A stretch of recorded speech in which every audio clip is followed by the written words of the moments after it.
Hello, my name is Peter West with West Networks, and today I'm going to talk about the new 16-port DC switch from Peplink, but specifically talk about its amazing feature called LAN bypass.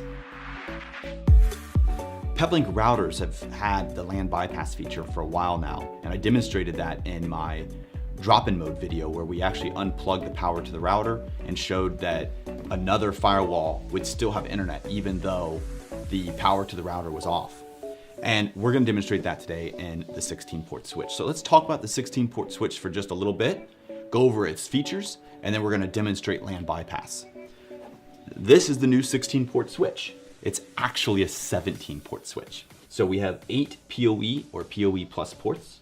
We have 16 gigabit Ethernet ports. Port 16 and SFP1 share a port, so they cannot be used at the same time. It's an either or. Then you have the 1 gigabit SFP port number 2. Total, you have 17 ports.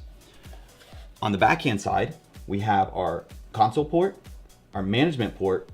We have a USB port for out-of-band management. I actually was doing an install of these in Tampa, and we needed to get into these switches and change some of the SFP settings. And so I plugged in a USB modem here, got them on in control, changed the settings, unplugged the modem, and the switches got online. You have 2 inputs for power. So if you have one of them, you're gonna have 120 watts. If you have 2 of them, you're gonna have 240 watts. And that's where you get the 240 watts of total PoE plus power. And then you have a DC block input that's gonna be 12 to 56 volt. This switch in particular, not our other switches, has a feature called LAN bypass. And the idea is you can daisy chain the switches, and if a switch goes offline, it doesn't affect switches following the line. So I'm gonna demonstrate LAN bypass today. This switch, it has this phone. It's then plugged into this switch is plugged into this switch is plugged into our router, our new Balance 30 Pro router actually. If you look at my screen, I do not have power and my switch 3 has already come online. Wasn't point of this video, but kind of funny. There's 2 use cases that I see kind of really neat on this. Imagine a train set up right here and you have your engine and you have compartments. And each of these compartments, you need to have wireless APs and you need to have security cameras. And so you can have these. And if power goes out to one of the compartments, you don't want the security cameras and Wi-Fi to go out in the other trailing compartments. And so that's sort of the idea here. And so to demo this out, we're going to establish a voice over IP phone call. We're going to unplug the switch. This voice over IP phone call will not get interrupted. It will go quiet while the switch converts from power mode to bypass mode, but we won't drop the phone call. And that's what's important.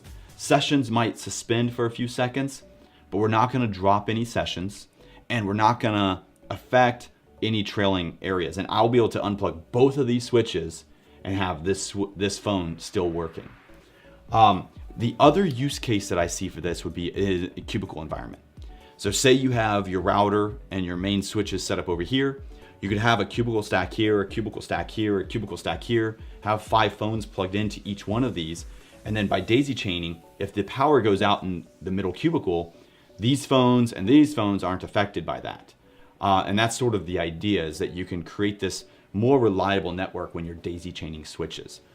So I can see now that all of my switches are in line. So I have my Gainesville, Florida Balance 30 Pro. I have switch 1, switch 2, and switch 3 all online and connected. So I'm going to go ahead and establish a phone call. West Networks, this is Amber.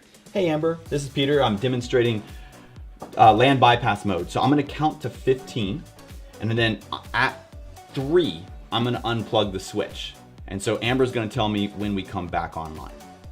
1, 2, 3, 4, 5, 6, 7, 8, 9, 10, 11, 12, 13, 14, 15. Amber, are you still there? Yes, I lost you at 3 and I got you back at 7. Okay, so we lost 4 seconds while we transitioned from power mode to bypass mode, but the phone call never dropped. And that's the whole idea here, is that you can have this extra bit of redundancy. You're not rushing to switch the network cables or bypass a switch in the event that one switch gets turned off. So it adds a little bit of resiliency and redundancy, but at the same time, maintains session persistence on that call. And that's sort of the idea behind LAN bypass and the new Peplink 16-port switch. Thank you very much and have a great day. Thank you, Amber.